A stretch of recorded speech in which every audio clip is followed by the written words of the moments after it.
Now, the second piece to this is what I call the racial structure of partisan competition. Uh, like I said earlier, you're going to look at the PowerPoint about the history of the two-party system in the United States. I strongly urge you to get in touch if you don't understand much about why we have two parties and why two main parties have dominated our political system. In a nutshell, it's because we have what's called a winner-take-all political system. And again, you can look at the PowerPoint and get in touch with me if you have any questions about that. But you have to understand further that all political conflict in the United States, as well as all modern democracies, are channeled through partisan structures, that is, political parties. And what I'm getting at with this second piece is that race and racial conflict was also structured through the party system. Early on, you will see, and hopefully you've already read the chapters on New York and the chapters on Pennsylvania. You're going to read about Massachusetts and Rhode Island this week. What you'll see is that the racial conflict presented both problems as well as opportunities for the partisan structure. It became necessary for parties to survive and to thrive based upon that racial conflict. And that certainly happens in New York, that certainly happens in Pennsylvania. The Democratic Party realizes by the 1830s, hopefully you got this out of that chapter, they realized by the 1830s that white ethnics, that poor whites who are coming into the state and who are getting the right to vote about at the same time, presented more of an opportunity for the Democratic Party than did African Americans. And so the Democratic Party makes a decision about who they're going to support and who they're going to essentially go against. And this is one of the reasons why, in Pennsylvania at least, African Americans were disenfranchised in the late 1830s, because the Democratic Party saw an opportunity from the racial conflict that was exacerbated by that economic conflict that I just mentioned between poor whites, or whites at the lower end of the economic structure and scale, and poor blacks, most of whom were already at the bottom of the economic structure of the state. So that's two pieces to the puzzle: the economic structure of racial conflict and the racial structure of partisan competition. The third piece to the puzzle begins on page 14, and this is what I call the discursive structure of racial coalition formation.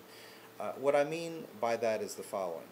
In order to win political office, in order to capture state power, a political party has to create coalitions. If you have a two-party system, as we do in the United States, that party that wins power will be a coalition of a variety of interests. Now, most of them tend to be very closely related in terms of what they stand for, but nonetheless, you might have a coalition of groups that agree to disagree at the moment, as long as they can stay on the winning side, right? So think about the Democratic Party today or the Republican Party today.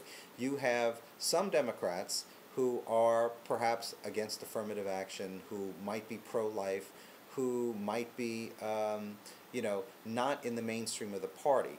Yet they see themselves more in line with the Democrats than the Republicans. And on the other side, you might have, although it might be a rare breed, you might have some pro-choice Republicans. You might have some Republicans like the Log Cabin Republicans, a group of gay and lesbian Republicans that believe in marriage equality. But they align themselves with the Republican Party because they feel in total, the party stands more for what they believe in than the other party. So parties create coalitions. And my point with the discursive structure of racial coalition formation, and that's like a bulky term, I grant you. I tried to think of something more pithy and more succinct, but I just couldn't get there with it. But in order to create these coalitions and to form them, you need an ideology and you need a discourse around that ideology. Discourse is another fancy word for a set of ideas that are expressed through verbal communication, right? So in order to keep those coalitions together, you need to provide a justification for why you do what you do. And as it relates to race in the early period here, I come up with two competing discursive ideologies. That is racial paternalism on the one side and racial ascriptivism on the other side. racial paternalism is this notion that African Americans, because of the circumstances that they found themselves in with slavery and with discrimination, could not attain citizenship unless they were helped by well-meaning whites. Okay, and I do lay this out in the first in chapter 1 between pages 14, and it runs really to page 18, and you can read about that. My point here is that racial paternalism really dominated the thinking about race and slavery around the Revolutionary period. Even though Thomas Jefferson owned slaves, there are instances where he sort of realizes that, well, African Americans are not inherently inferior, but it's just because of the circumstances they find themselves in. And many of the revolutionary thinkers actually believe this.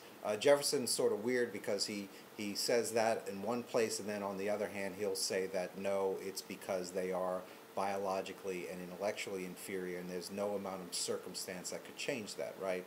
But that notion of racial paternalism was one part of this discursive milieu that many people found themselves in during this period. On the other side, we have racial ascriptivism, and at base, people who I call racial ascriptivists thought that blacks could not be citizens in the United States. They could never equal whites in intellect, in circumstance, and what have you, because they were biologically and inherently inferior. And if you read chapter 3 on Pennsylvania, I talk a little bit about the Dred Scott decision, which we'll actually come to, but the underlying logic in Pennsylvania with the disenfranchisement of African Americans and with the Dred Scott decision by Justice Taney is what I call racial ascriptivism. This notion that African Americans are inferior biologically, intellectually, and no amount of circumstances and assistance by white Americans could get them out of that situation.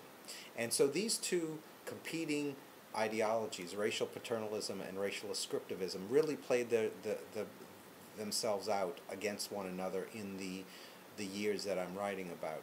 But you can't look at that sort of discursive element, the ideological component, without looking at the socioeconomics, without looking at the way that race and party played itself out. So my argument here is, I think, a comprehensive one. At least I hope it is. It's taken into account several factors: the economics of a society, the economics of the antebellum period in the North, the partisan structure of a society, and the partisan structure of the states, these 4 states in the antebellum North, and then lastly the ideological discursive structure in these 4 states, and how whites were looking at blacks in their own society and coming to a conclusion whether or not they could be trusted with something like the right to vote, or whether or not they could never be equipped for that privilege. So in a nutshell, that is what at least my concept or my idea of race formation is in the book Between Freedom and Bondage. You're going to be reading the rest of the book this week. I'm going to ask you to read the chapters on Massachusetts, Rhode Island, and then the conclusion. And you'll sort of see how I think, at least in the concluding chapter, how race formation has played out over the rest of American history, roughly from the Civil War to the present. And a lot of what I say there has a lot to do with the question of race and political parties that I asked you to think about for this past week, and we will talk more about that. So get in touch if you need to about this. I hope this is clear, and we will see you next week for Lecture 5. Okay? Take care.